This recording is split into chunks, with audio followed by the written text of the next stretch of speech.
And good evening, this is Bob W6CJX, and I'll be your net control operator for tonight's Papa Great Outdoor Net.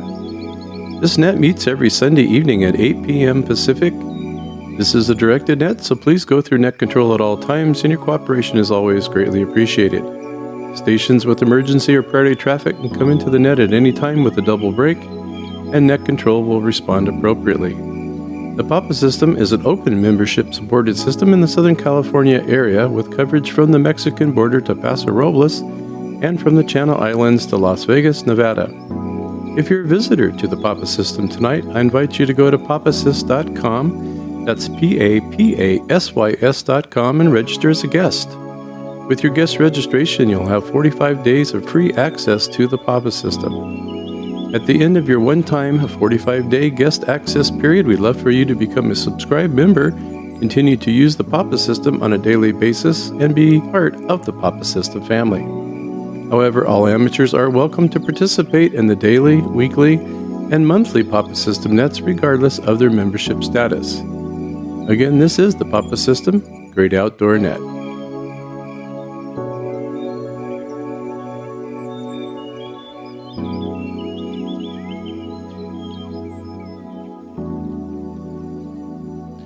Well, good evening, everybody. Bob W6CJX is here tonight for net control of the Papa system Great Outdoor Net. And I'd like to let everyone know that I really appreciate Rich last week filling in for me. Just a touch under the weather and thought, well, why can't I take a night off? And he was anxious to do a night, do a net. So I said, absolutely. So let's do it. And it was great. So I appreciate everyone checking in with him. He runs a good net. He does a good job. Let's see. Before I get too unorganized, let's go to the announcements. They're not too long. So collect your beverage of choice and enjoy. Here is the Papa System weekly calendar for the latest news and upcoming events. The Papa San Diego Luncheon. Papa will be meeting in person on Saturday, May 16th at 11:30 a.m. at Cocina del Charro in San Marcos. Cocina del Charro has arranged for a special buffet, $27, including tax and tip. We will need a minimum of 25 attendees for this price. Please purchase your buffet meal tickets on the Papa website 1 week ahead of the luncheon. We will have ham license testing at the San Diego Luncheon. Please pre-register on the Papa webpage and try to arrive before 9:45 a.m. For any questions regarding the test session, please contact Patrick by email. papatesting@live.com. As always, the Papa Quick Start program runs in conjunction with all our test sessions and is a benefit for newly licensed technician class ham radio operators. Please see the Papa website for more information. Upcoming future events. The world-famous Papa System Antenna Show and Tell. Papa members will be meeting to set up and demonstrate some of their favorite portable antenna and rig configurations. On May 17th in Tustin, 9 a.m. to 12 p.m., and May 24th in Burbank, 9 a.m. to 4 p.m., check the Papa website for location information. Papa Picnic 2026. Join us on Sunday, June 14th, at 10 a.m. for the 2026 Papa Picnic. We will be at the Falcon Flats Group area, Irvine Regional Park, the same location as last year. Purchase your meal ticket today. We will have a choice of hamburgers, veggie burgers or hot dogs, along with macaroni and potato salad. To drink we will have Coke, Diet Coke, Sprite, lemonade and bottled water. Each meal ticket is $23. You can purchase your meal via PayPal, Apple Pay, Venmo or your credit card on the Papa website. We will be supporting Operation Happy Feet. So please, donate some no longer needed shoes and socks if you can. Door prize tickets can only be purchased at the Papa Picnic event. We look forward to seeing all of you there this year. All this information and a whole lot more can be found on the Papa System emails and on the website at papasys.com. Well, thank you, Stephen. Great job, as always. Doesn't he do a great job, folks? Let's give him a big hand, a round of applause there. He does a good job for us. Sounds good, it's clear, concise. And you know what's happening. So yeah, picnic's on its way. Before you know it, it's going to be here. So if you think and pretty sure you're going to go, get your tickets early. That way you can make sure you can secure a meal, and they'll know how many people are coming. Sometimes they throw in a few little extra things too, so sometimes it's just a fun all event. Okay, with that, any other announcements? I know Kevin mentioned last night if you are going to donate any shoes and also socks, I would think, just use some either painter's tape or masking tape, something that doesn't leave too big of a residue, and put the size, size 12, size 11, and so on. So any other announcements before we continue? Okay, we'll add that to the announcements. Maybe tomorrow or the next day I'll get in there and do a little editing and add a little blurb on the taping of the shoes. Taping of the shoes, yes. So I hope everyone had a good Mother's Day. Happy Mother's Day. I should have said that right off the bat. And we had a wonderful Mother's Day here. And, well, it could have been a little better. Daughter's sick with a cold, so we'll have to postpone that part of it. But had a great time. Carolyn enjoyed her day. She got flowers and candy and cookies and all kinds of goodies and nice little gifts from our daughter. So that was good. So if you have anything that happened in the outdoors, or if you did it indoors, you let us know if you celebrated Mom today, and to all the heavenly moms up there too. Okay, well, the weather's been nice. We've been having beach weather here in Camarillo, which we love. So we'll take that for a while, and it's nice when the sun comes out in the afternoon. Let's check in with Steve, our trail reporter extraordinaire. I think he went up to the cabin this weekend, and he might even have some earth-shaking news. Steve, KI6LOV, please take the microphone. All right, Bob, good evening. This is Steve, KI6LOV. Well, Bob, I'm going to save the shaking for another time.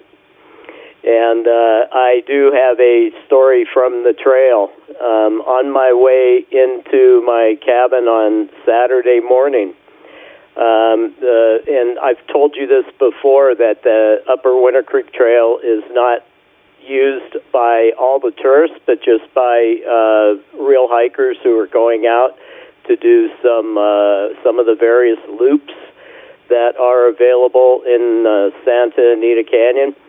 And so it was particularly sparse as far as meeting people. I'd only met a couple of people in my 2.5 miles or so, and I came upon a hiker coming towards me, a young man, and I said hello, and he says, "Oh, I thought maybe I was the only one on this trail," and I said, "It's fabulous, isn't it?"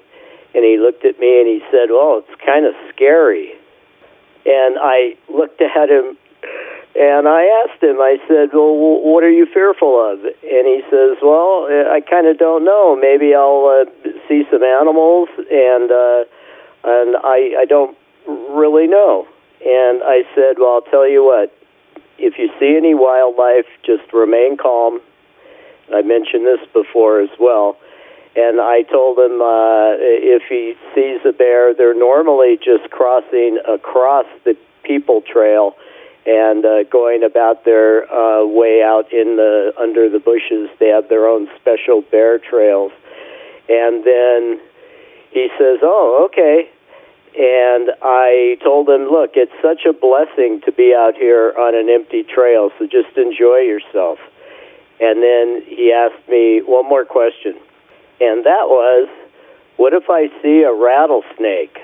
And I said, "Well, I'll tell you what, if you see one, and it's up in front of you, just wait and it'll slither off into the bushes eventually." And I said, "If you're walking along and you hear one and you don't see it, just keep walking. But don't worry, and just be vigilant and enjoy the rest of your hike." And I said goodbye and took off on the way out to my cabin. So there you go. Just be observant and careful, but don't fear the wilderness, because it's there for our enjoyment. And it's always, when I go to my cabin, it's a chance for me to go visit Mother Earth. So that's the way I look at it tonight, Bob. I'll give it back to you. This is KI6LOV 730. Well, excellent report as always, Steve. And I can only quote two things. Don't fear the reaper. There's nothing to fear but fear itself. There you go. I had to hum through a couple of notes. Anyway, thank you, Steve. Always, you bring the earth and the trail and the dirty boots into the net. And I think that's just very cool. Gives us kind of an update on what's going on. So always appreciate it. Okay, let's see. What else have we got? Now everything seems to be humming along here. We'll keep on going. How about our weekly 101? Tonight's topic, I'm going to kind of name it treasure hunting. And it kind of started off with my thoughts were, like strange devices. And that would have been something like, the witching sticks and things like that for locating water. And then I kind of evolved into like metal detectors and all the different uses that you don't think of. People get them and go to the beach or the park looking for jewelry or something. But, there's a lot of commercial use they use that for pipes and finding markers to, like property lines and things. So let's listen to that and I'll be right back. Good evening. This is Lewis, your Papa Research host for the Papa System Great Outdoor Net tonight. The concept of a divining rod, also known as dowsing or water witching, sits in a fascinating space between folklore and historical technology. It is essentially the practice of using a shaped stick or metal rods to locate underground water, minerals, or even lost objects. The classic setup involves a Y-shaped hazel or willow branch. The dowser holds the two ends of the Y with palms upward. When they walk over the target, the tip of the rod supposedly dips or rotates. L-rods, often used today, these are two bent wires held loosely in the hands. They are meant to cross over one another when a signal is detected. Metal detectors. Beyond finding loose change at the beach, metal detecting is a multi-layered hobby that blends history, geology, and even citizen science. Whether you're scanning a local park or an old homestead, the treasure is often in the story behind the find. Historical, relic hunting, and gold prospecting. This requires specialized detectors that operate at higher frequencies to pick up the tiny signatures of natural gold. Nugget hunting, searching in dry washes or ancient riverbeds. Tailing piles, scanning the debris left behind by old-school miners who might have missed smaller specimens. Utility and practical applications. Believe it or not, many people own metal detectors for purely functional reasons. Property markers, locating iron survey pins buried deep underground to settle boundary disputes. Lost valuables, professional recovery services help people find lost wedding rings in tall grass or even underwater. Environmental magnet fishing and cleanup. While technically a separate hobby, many detectorists view themselves as environmental stewards. Beach cleanup, removing rusted nails, pull tabs, and shrapnel that could injure beachgoers. Citizen science. Some hobbyists work with geologists and archaeologists to map a site's metal distribution without needing to dig up the entire area. This is just a few ways a divining rod and metal detectors can be used in the great outdoors. This has been Lewis, your Papa Research host for tonight's Outdoor Net, and now back to Bob, W6CJX Net Control. Thank you, Lewis. Great job on researching there, except one little detail that kind of gave away when you said searching for coins, I think, and pull tabs, or maybe that was something, but on the beach, I don't think they allow pull tabs anymore. They don't even make them, do they? Maybe on soup cans, but not on beer and sodas and things like that. I think they outlawed that. Okay, good. Let's see who's out there tonight. You kind of got the idea of topics if you've ever, I was going to say a Geiger counter. I had a metal detector and used to have a blast up we were in the gold country. So the unfortunate part there is that it was a real cheap one. So everything, piece of iron and whatever was in the soil, since that was gold country, and could have even been gold, used to set this thing off and it was just like, it was kind of like going to a star party with a little tiny telescope and, there's all these big Newtonians sitting there. I've experienced that. All right, I'll be quiet. See who's out there tonight. Come on in. The water's fine. We'll take you one at a time. November 6th, Alpha Quebec, Quebec, Gale. KE6GQO. Foxtrot, Victor November, Jim Cerritos. Kilo Delta 6, Lima, Lima, Bravo, Logan on All-Star. November 6, Hotel Alpha Lima, Al. Kilo November 6, Romeo Echo Delta, Paul, and I have a report on a field day that we had. Kilo Foxtrot 4, Papa, Quebec Hotel, Ron. Okay.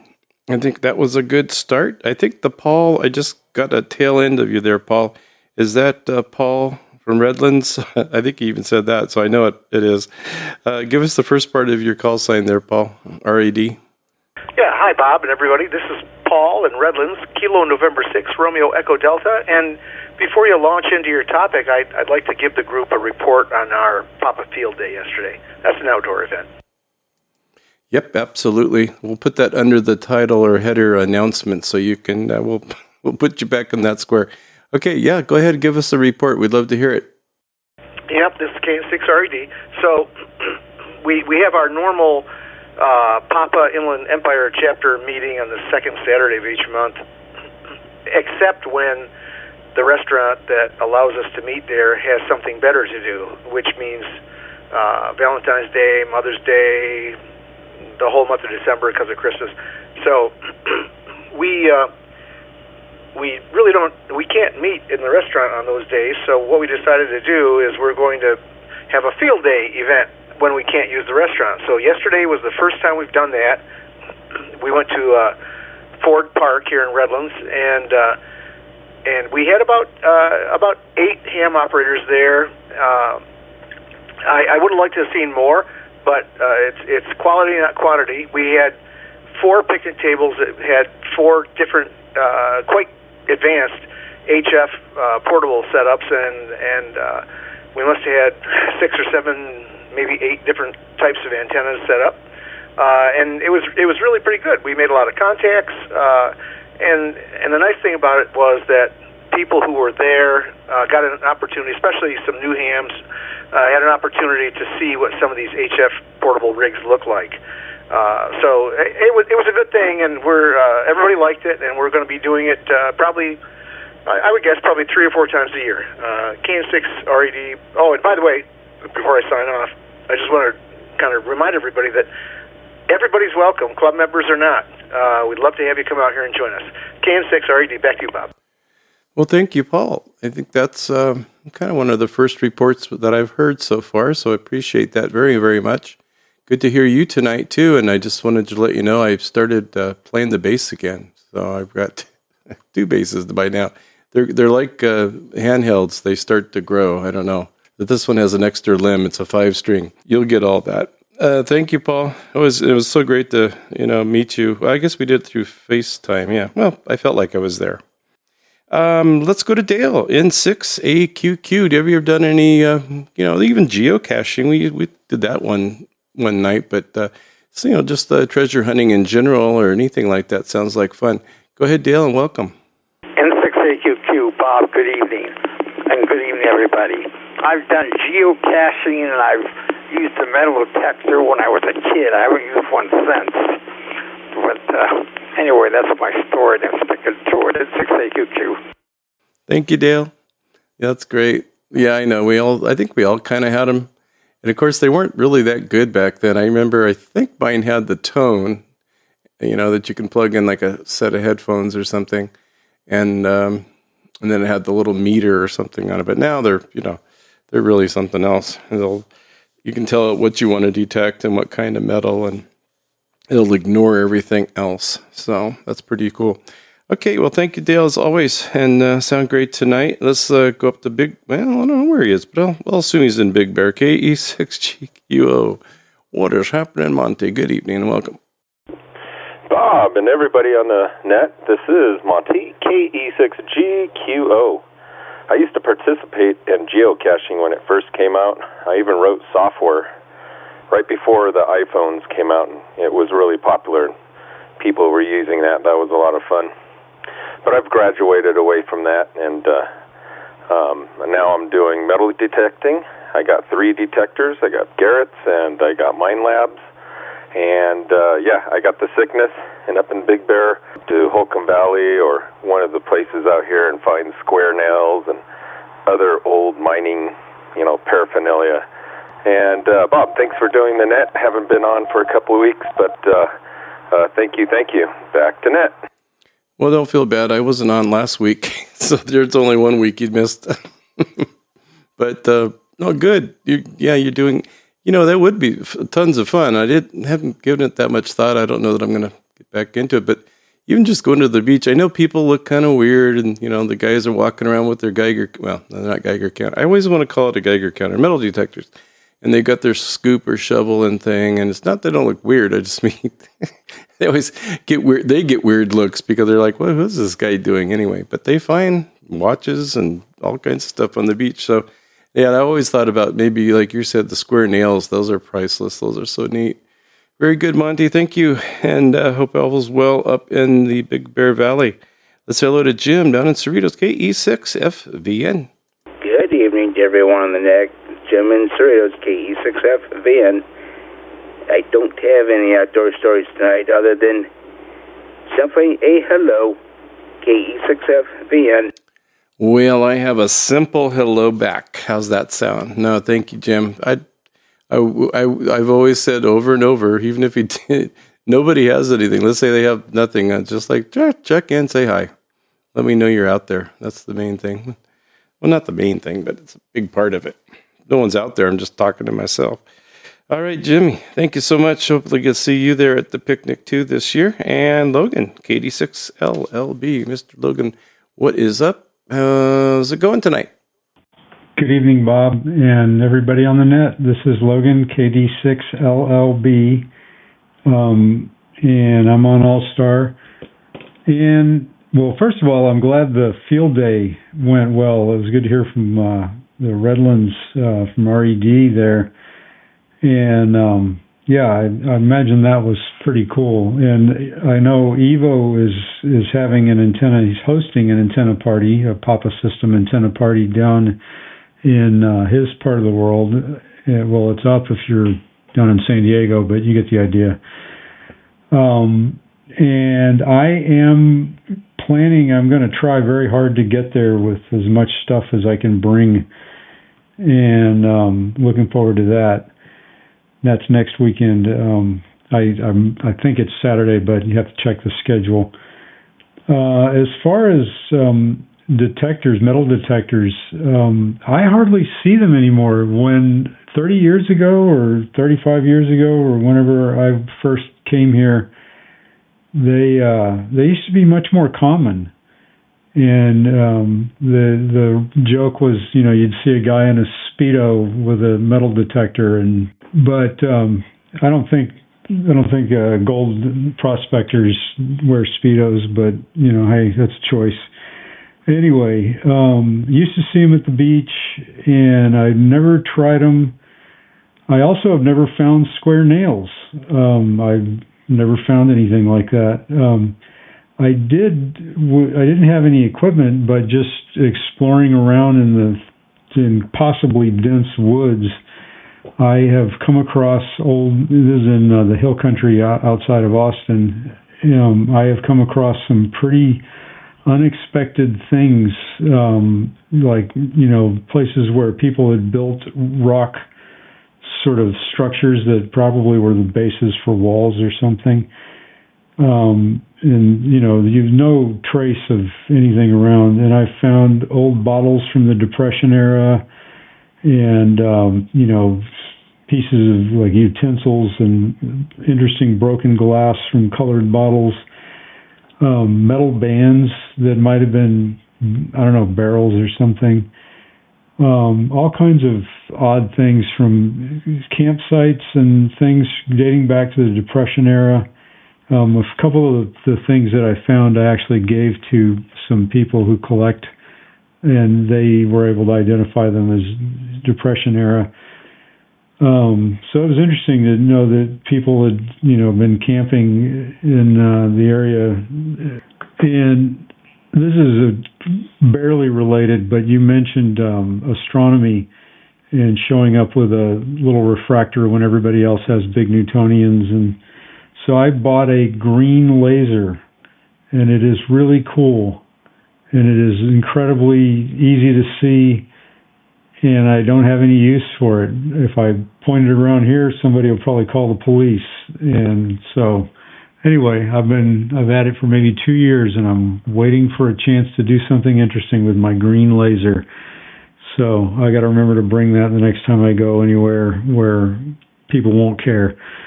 All right. Good to hear you, Bob, and good to hear everybody else. And I hope everybody has a great week coming up and the rest of this weekend. KD6 LLB.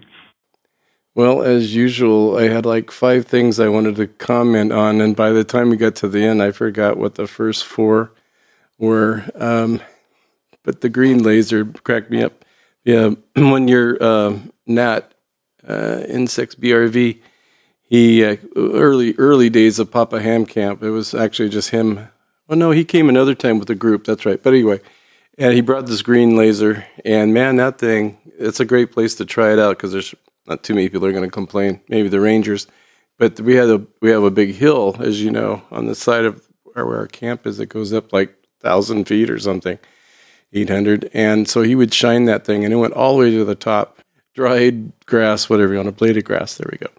All right, sounds good. Yeah, it's a lot of fun. We'll do astronomy one night too. We've got some great astrophotographers out there also, and I'm working on doing a underwater scuba net with photography. I meant underwater photography scuba net.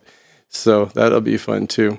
All right, thank you, Logan, as always, and pleasure to hear you. And yeah, everything's hokey dokey. We're doing good. Speedo detector. There you go. You wonder why they were getting strange looks. Okay, that was the first thing I was going to say. Let's say hello to Hal. N6 HAL. Good evening, Chief. Welcome. November 6th, Hotel Alpha Lima, Hal. Good evening, Bob. Thanks for doing the net. I don't have too much to offer in the way of treasure hunting. I've never gotten into that. Never had a metal detector or did much. I did a little bit of geocaching, but my only treasure hunting was usually in campsites I've attended over the many years I've camped. And every once in a while, you'd run into a tool or a camping item of some kind that somebody lost on the campsite or left behind, such as screwdrivers, open-end wrenches, socket sets, and stuff. That's all my treasures that I've collected. But I'll sit back here and listen to all the rest of these stories. They're very interesting. November 6th, Hotel Alpha Lima, back to the net. Well, we're going to have you write up a list of things that you've done so we can make sure we can hit a few of those topics.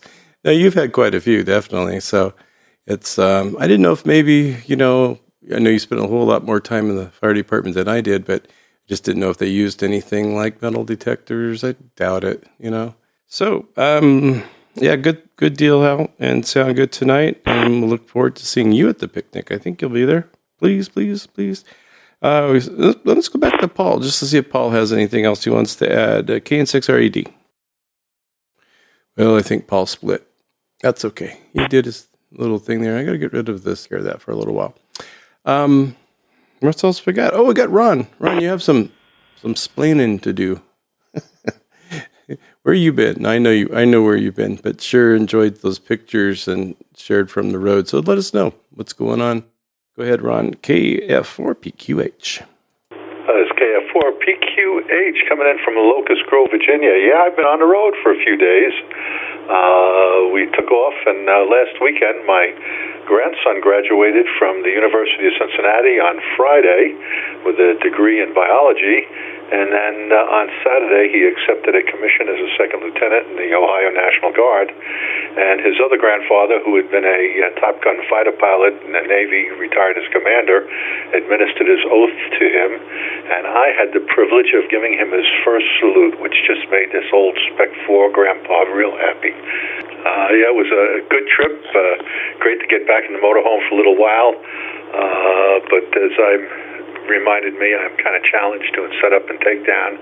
But we did all right. We took 2 days going out there, and we actually took 3 days coming back. We got close to home the second night and stayed at a Elks Lodge, actually, maybe about 80 miles from the house, so we could come in early in the morning, make it easy to take down. And, when you're retired, you can afford to do that. As far as treasure hunting, we have done some geocaching. We've only got about 100 caches under our belt, but I've got friends out there who've got the thousands of them. We did do a fair amount of geocaching, not sure if you all heard that, but we have about 100 of them, but I've got friends who got thousands. But we had a travel bug, a couple travel bugs, but one of them, that's where you take a little trinket or something, put a dog tag on it with a number, send it on its way. We dropped it in Lake Havasu, and last I knew it was floating around somewhere in Germany. But in any event, everybody, 7-3, had a fabulous time out there in Cincinnati, and do something nice for somebody when you get a chance. KF4PQH, back to net control. Hope you get the rest of this. We absolutely did. Yeah, I think the whole idea with you getting the first salute was just priceless. That it's just something you can't. Yeah, but that brought a tear to your eye. It did me when I read it on Facebook. I went, "Oh man, that must be so cool! What a proud grandfather, grandpa, papa, whatever he calls you." Anyway, sounds like you had a great trip and it was safe and you made it back, and good to know. So, happy Mother's Day to Dee, and have a great rest of the evening. Let's see what I was going. Oh, I was just thinking on the geocaching. We did that too and had so much fun with it. I wish it was still kind of a thing. I had two of them that I maintain, two caches. One was they were actually just a little key box, and you could fold up a piece of paper, and people could write their, I guess, almost like call signs on it, I guess. And so one of them was called Speed Trap, and it was up inside of a speed sign, speed limit sign. It was right by our house, so it was real easy to go and check on it if someone said it's missing or whatever. And the other one was at the top of a road where you could go either left or right, so it was like which way. And so that one was kind of, and it gives people clues, like, okay, they'll see that and say, which way? Oh, yeah, well, this might be where it is. So that was kind of fun. Thank you, Ron, as always. Let's see who else is out there tonight. This is Bob, W6CJX for the Papa System, Sunday night, Great Outdoor Net, and we're talking any kind of treasure hunting, something like geocaching or metal detecting, and those kind of things, and anything else you have for the net. If you want to just come in and say hello. And I went backpacking this weekend. I went surfing. Anything's good. W6CJX standing by for any stations. Kilo 6 Delta Victor, Ellen. Alpha Bravo 6, Mike Bravo. Laura. Kilo 6, Papa Foxtrot November.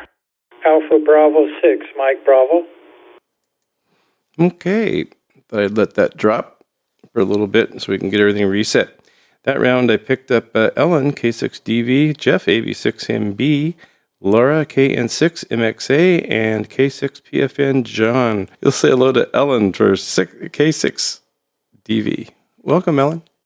Hey, Bob. It's always good to hear you. I'm looking forward to the picnic and enjoying my time seeing other people as well. I'm not going to be around. We had a great Simplex net this morning, and I'm not going to be around for the one next Sunday. I'm boo-hooing right now because I have to take a trip. But I'll be home for this net tomorrow on Sunday night, though. Treasure hunting. I actually own a metal detector. It was gifted to me when I moved up here. After doing research and finding out that Mr. Crazy Pants built this place, and I imagine there's cached all kinds of little treasures around this property. Have I used it in 2 years once? And I was just learning how to use it. So I tell you, I got 40 acres. I got caches and hillsides and Crazy Pants. I imagine one of these days when I get time, I'm going to put the batteries back in that puppy and have me a field day, my own little field day with the metal detector and see what I pick up besides nails. It says it will tell me what the metals are. So that ought to be an entertaining way to waste some time. Who knows? Might have the winning lottery ticket somewhere buried in a bucket down one of these slopes. Who knows? But that's all I'm doing. And it's good to hear you and the net, so I'll hand it back to you. 6 DV. Boy, I bet you probably have stuff that's been stashed in cans, and you know what people used to do back in the day, and bury some coffee can with $1 million or something in it. But that's fun, being able to have that and have the land, especially. But yeah, they get pretty sophisticated now. I really haven't looked into them, haven't even thought about them, and I won't because I've got enough hobbyists right now to keep me completely occupied for a very long time. But yeah, that sounds like a lot of fun. Maybe we could have a Papa hunting, the treasure hunting party over at Ellen's house. Bring your metal detectors. Okay, let's get them all synced up and on the right frequency. That sounds like fun. All right, Ella, take care. Good to hear you too, as always. And Jeff, AB6MB, San Francisco bound, or Bay, or you're there somewhere. Welcome, Jeff. Hello, Bob, and thank you for doing the net. And geocaching, which was fine. It's okay. And I've actually done gold panning, and I got a story about that. Here in the San Francisco Bay Area, we got the gold, up in them our hills. And turns out a guy I worked with belonged to a gold panning club, and they actually had a claim on a creek up in the Sierras. So we took off in the morning and went up there to that creek, and we got there, and there's some other guy there, and my buddy says, "Yeah, you're not with our club, are you?" And the guy goes, "Well, no." And the guy looks, and Jim looks at me. I look at him, and Jim goes, "Our club allows us to have guests, so you're now a guest." And the guy laughed and smiled and was very happy. Really nice guy. But it was the club claim that they actually have for the club. And so I was gold panning, and first time I've ever done it. And I found a little piece of gold in there, maybe 1/4 of an inch long, and fairly thin, but it was a piece of gold, and so I stuck it in a cup next to me, and so I was gold panning again, with the gold pan, and I needed to rinse it out a bit, so I grabbed that same cup, not thinking, got a cup of water out of the creek and splashed it in there, and shook it off, and the gold piece took off and we went somewhere down the creek somewhere. So I actually found gold, actually a real piece of gold, and I lost it. So after that, I didn't find any gold, but it was a good experience to do at least once on a creek. And the guy next to me, Jim, I worked with, had been doing it quite a bit, and he showed me the tricks and tips and everything of gold panning. And, I could see people going out there and doing that. It was pretty cool, I have to say. We had a good time. So anyway, back to Ned. Thanks for doing it again, AB6MB. Yeah, Jeff, I forgot to put that down or mention gold panning. I mean, that's, especially at the price of gold these days. I had a buddy that I worked with at U.S. Rentals back in the day when it was U.S. Rentals, and he and his dad, they had a claim up off of out of Nevada City, and they would go up there every summer and just spend weeks at a time and go and get supplies, and then they'd camp there on this guy's claim. And man, this guy, because I got to see gold like later on, or maybe even before we went. His dad has a whole bunch of gold in his safe at home. I mean, big nuggets too. So it was but they use the scuba diving type thing, and they have the vacuum that vacuums all the gravel up and brings it through. So they had they invested some money, and it's just a small operation, but too bad it's not worth what it is today. Gosh, he would have had a fortune. Thank you so much. Yeah, thanks for bringing the gold panning in. That's also a lot of fun. I lived for quite a while up in Grass Valley, Nevada City, gold country. So that was a pastime for sure. We passed our time. Thank you, Jeff. And let's say hello to Laura, KN6 Motocross Association. I think I belonged to that at one time. MXA. Welcome, Laura. Thank you. Yes, this is KO6 MXA. And I also grew up in gold country.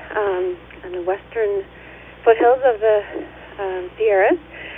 And my story is not so much about gold. I wish I could, tell you I found a lot of gold. But I did go gold panning occasionally. But my story is about crystal hunting and just look around for any little sparkles in that red dirt. And occasionally we'd find treasure. So that's what I think about when I think about treasure hunting. Well, that's great. Yeah, we did a lot of that kind of stuff. Growing up in the Grass Valley, Nevada City area, we had high school, one of the classes I took was California history, and it was probably the best class I've ever taken, just because it kind of revolved around everything that where we lived. The different things, the different mines, and the different people that played a big part back in the day that had the railroad, the narrow gauge railroad, Nevada County narrow gauge, which is now up and running up there due to a lot of good volunteers and probably a lot of money and a lot of hard work. But they got all the old engines running, so it's a really nice attraction in the Nevada City area. Well, thank you, Laura. It sounds good, and sounds like you had a good time doing that, and we always enjoy getting out there, and you get lucky and maybe get a few nuggets. That's a lot of fun. All right, take care. Happy Mother's Day to you. I think you came back from there. I was just listening to the mail, as we call it, reading the mail, and it sounded like you'd come back from a trip. So let's say hello to John, K6PFN. What's going on, John? Do you guys ever go out do some gold panning? Now that I got gold panning on the table. Hello, Bob and Annette. No, I have not panned for gold. I think my wife has. She grew up the East Bay, so Contra Costa County, and I think that was sort of a field trip thing they would do as kids. But the one story I just wanted to share is going to Vasquez Rocks with Cub Scouts some years back. So I was, my son was in the Scouts, and I was one of the leaders. And before we start the hike, we talk about the geology, but we also talk about the legend, the history of these rocks. And Tiburcio Vasquez, a outlaw who hid among the rocks in the 19th century and maybe buried a treasure up there. Anyway, so then we go hiking, and at one point, the scouts sort of see between these two, those really amazing, vertical rocks. They see something wedged, and of course, they think it's the treasure. They found it, and it wasn't that, but it was still pretty cool. They found a geocache. I think a few of the scouts knew what that was, and then they got to explain to the folks what geocaching was. So, and then we opened it and put it all back without messing with anything. But it was cool. But there was that little joy for a moment of did we find gold in the Vasquez Rocks? Anyway, back to you, K6PFN. Yeah, that's a great story. Yeah, well, especially the history of Vasquez Rocks, and of course, used it a lot in the movies as a backdrop for a lot of different things, because it has that kind of outer space look, right? And westerns too. It was a good western spot, and yeah, that's kind of fun. Yeah, it was so fun to put in your coordinates that they would post on the websites, and then of course, the more sophisticated it got, you just did it on one device. But I just had a Garmin that would kind of tell me where it was and where to go. And then, you can do it. You used to be able to do it from your app on your phone. As phones got better and used, satellites for a compass or things like that. So it worked out pretty good, and definitely was fun when you finally found it. I did have one that was really tough, and I mean really tough. And I'm trying to remember. I think I remember what it was. It was something about water, and I kept thinking, well, they've got sprinklers, and it was in a church parking lot, and whatever it had to do with water. So I figured, well, it has something to do with sprinklers or hydrants or something. It ended up being because it took me a long time to find it, but I had noticed two sprinkler heads right next to each other, and I thought, okay, that doesn't look right. And one of them looked like it had been just removed recently, and I thought, okay, that's what it is. And sure enough, that's what it was. It was someone went to the hardware store, picked up a sprinkler head and sealed it up so the water stuff wouldn't get in. They stuck it in the ground as a geocache, and I thought that was pretty brilliant. W6CJX for the Papa System, Great Outdoor Net. Let's see if anyone else out there has any other experiences doing any kind of treasure hunting. Would be kind of fun to hear. And anything else you have for the net, please come now. Kilo 6, Hotel November Golf. Kilo Echo 6, Mike Alpha Echo, Larry. All right, we picked up Adrian and Larry. Good to hear both of you tonight, especially Adrian. I haven't been put out a search party, but trying to figure out where you were. I'm thinking you might have went on a vacation trip or something, so let us know. And good evening to Larry. So go ahead, Adrian. You have the microphone. Good evening, Bob. This is is Adrian, KK6HNG. And yeah, well, today is Mother's Day, coincidentally, at least here in the USA. But actually, yes, I was in Europe, in Romania, for about a month. And the problem was that my mother was not feeling very well. So that was it. And well, I'm returned here for the last 2 days and very happy that I left her in a much better state than I found her. But that's that. Then what? Vasquez Rock, I heard. Yeah, I've been there yesterday. It was a little hot but windy, so it was bearable, like 85 to 90 degrees there. But wow, it was excellent. And yeah, a lot of hikers coming PCT northbound. It's about that time. And a few that were going southbound, doing like the sections in a mixed way. So that's that. And geocaching. Oh yeah. I've done some of those, I don't know, a number of years ago. It was pretty fun. I think I ran into a geocache by accident at one point and a few times on purpose. But for some reason, I decided these days that it's more fun to navigate trails that don't exist, didn't exist, or that do exist with the modern applications rather than doing geocaching. But yeah, that's fun too. Maybe once in a while I'm going to try it again. So back to net control. And yeah, well, no, before that, I've done a lot of outdoors as time permitted in Bucharest as well. For everybody there, it's a very green city, very clean, very safe, but very different from American typical cities. It has its own charm anyway. It was for a reason called Little Paris back in the 19th century. So that's that. KK6HNG, back to net control. Well, I was hoping that's where you probably went. I hope your mom does well. And that's a long distance when you have a relative or close relatives especially that not feeling well. So all the best for her from us. And yeah, I bet it is beautiful there. I'm sure it is. And I remember I can't remember where it was. It was some city or somewhere. It was someone who was looking for a geocache and ended up finding this stash of drugs that somebody had left for someone to pick up. And then I think they confronted them and gave them the drugs. So thank you, Adrian. I'm glad you're okay.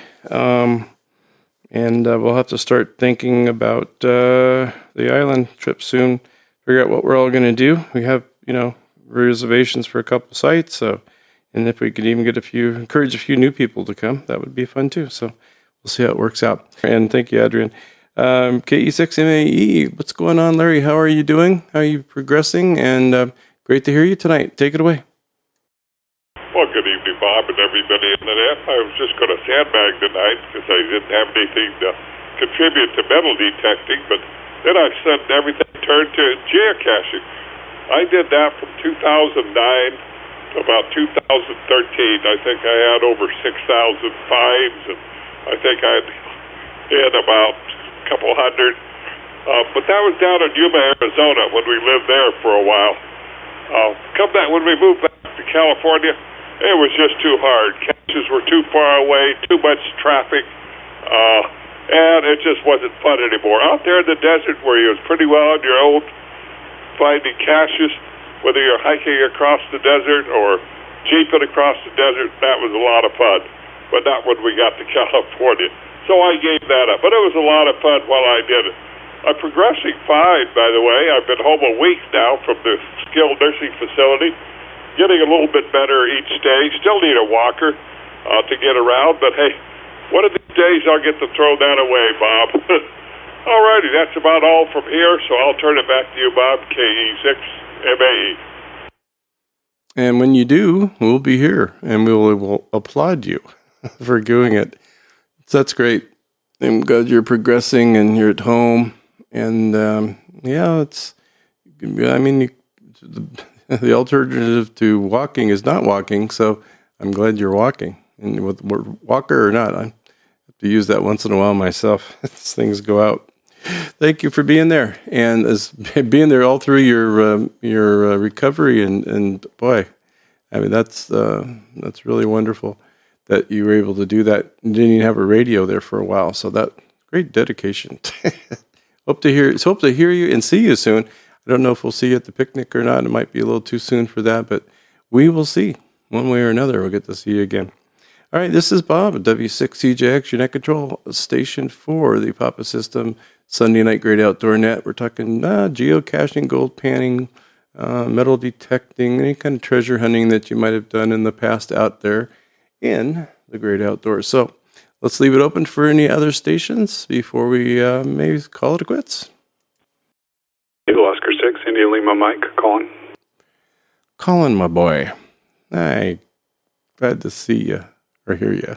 Well, hams can see through the radio, I think. How's it going? Glad you're there. And welcome, KO6 ILM. Thank you. Had a great weekend. I drove up to Julian area, to the William Heiss campground area in Julian this weekend, and it was just a really beautiful time to spend in that countryside up there in East San Diego County. Did some tenting and got to wake up to turkeys. I just thought it was really cool listening to turkeys out, wild turkeys out in there making their turkey noises. But I really enjoy camping. One thing I was thinking about, though, is I think tents should have logbooks. I think you should have a logbook that's in the little pouch, and wherever you go with a tent, you should log, on top of this mountain or this forest or whatever. So my geocaching history is trying to find them, being successful, writing my name on a bunch of logs, not having too many legitimate finds, just a lot of fun with the kids and pre-kid time with now wife. But my biggest claim to fame with geocaching and treasuring is carrying a big giant ammo box out to Agua Caliente. There's a place out near Warner Springs in East San Diego off of Highway 79, and it's on the Pacific Crest Trail. There's this Agua Caliente trail that is on the Pacific Crest Trail, and it does a crisscross across this creek that's there that flows in the spring, and it comes to this absolutely beautiful, sloped hill canyon area with these big red rocks. And I decided, because we went there with the Sierra Club and did an event, I decided that that's where I needed to place a geocache, because if you cross the creek, which is on the opposite side of the trail, but the trail goes right next to the creek, there's this rock formation, but if you get up really close, there's this little pit right there that you can see. You can only see that it's a pit if you stand next to it. So for anybody who wants to go get that cache, here's the pro tip. It's the cache is called Cacheliente, and the hint is only visible by birds and bees, but there's a really big ammo can set up there with all kinds of treasures inside. And I think I need to get out there and adjust for continental drift or whatever. The GPS coordinates are a little off, but it's there and it's hard to find, and I've had a lot of people find it, and my kids are asking me that we should go do it again. So that's it for me. Again, had a great time camping this weekend, and for all you guys that like to camp, get out there before the weather gets too hot, because it was just beautiful in the shade. I took a professional nap in my cool camp chair, and it was just one of those treasure naps that you get, because you wake up and you're rested and it's still the middle of the day. But that's it for me. Okay, back to net. Kilo Oscar 6, India Lima Mike. Well, thank you, Colin. Yeah, you always come up with some great, you're just well-spoken in the way you categorize things. We have quite a few out there that really add a lot to the net. A professional nap. Now, that was great. I got to look that one up. But sounds like you guys had a great time, and yeah, anytime relaxing. It's the people that don't get camping, and that's fine. I get it. They don't. But, the people that are like, no, my idea of camping is in a hotel. I get it. It's okay. I understand. We're slowly, getting all, glam camping ourselves with our tow-behind trailer. I mean, we do have a queen-size memory foam bed to sleep in, and a bathroom, and shower, and those kind of fun things. But that's part of the fun as you age, and you don't want to sleep on the campground and a tent anymore, right? Thank you, Colin. Thank you so much. Very, very, very, very much. All right, let's do a quick last call. We'll see if there's anybody we missed, anybody that didn't get a chance to key up, and we'll take you. KK6 Agent Kilo 6 Bravo Victor Bravo. Bill on Papa 4 Hollywood. Okay, I picked up. I almost said RJ. I picked up. Now I can't think of your name, Adrian. Oh boy, I didn't write everything down. H&G and BVB. Bill. So Bill, let's go take Bill, and then we'll pick up Adrian at the end for a recheck. So Bravo Victor Bravo. I didn't get the first part of your call. I got cut off a little bit. And so if you give me that, and then whatever you have for the net to share. Thanks, Bill. Thanks. It's Kilo 6 Bravo Victor Bravo. I'm going to take a broad interpretation of your question about Tresure. I just got back from a week-long trip visiting some family in northern Texas, around north of Dallas. And, I mean, topography. Topography is treasure. My sister, who's a California transplant that had to move out there for work, she has friends that ask her if she wants to go for a hike, and she's like, "What kind of hike? There's no climb. It's a walk here. Everything's flat. There's no topography." So, I just appreciate the Golden State so much after visiting places that are flat, because it's just great going up a hill and down a hill and up a canyon and all that stuff, and it's stuff that we take for granted here, and it's just a treasure. So I'm going to kick it back to you, Bob. Net control. This is Kilo 6 Bravo Victor Bravo. Well, thank you, Bill. Yeah, I laughed when you said that. I used to go to Dallas quite a bit for work, and of course they'd always say, well, the highest mountain around here is that overpass that goes over I-40 or whatever. It was, it was like that was the highest thing going on. But there's hills in Texas, but not in that area. It is, and that's what Carolyn, my wife, said. What's it like there? I said, there's no mountains. It's like you go to in Disneyland or something that's been leveled or something. It's like there's nothing here. It's a lot there, but a lot of other things there to do. Never talk bad about Texas. No, we don't do that here. Anyway, with that, I'm going to go ahead and close. Oh, no, I got Adrian. Sorry. Close it up with you. Thank you, Adrian. Go ahead. Thank you, Bob. This is Adrian, KK6HNG. Let's see. Texas, I was told, but I was not there, by a friend who lives there, that around San Antonio areas, at least you can find some hills or something. Well, in the extended area anyway. And then I came back because 2 callers ago, Tom was his name, I forgot his call sign, resonated with me a lot. He was saying that he likes camping. Yeah, a lot of us do. He was saying about Agua Caliente. Yeah, I've been there a few times, and I confirm it's beautiful.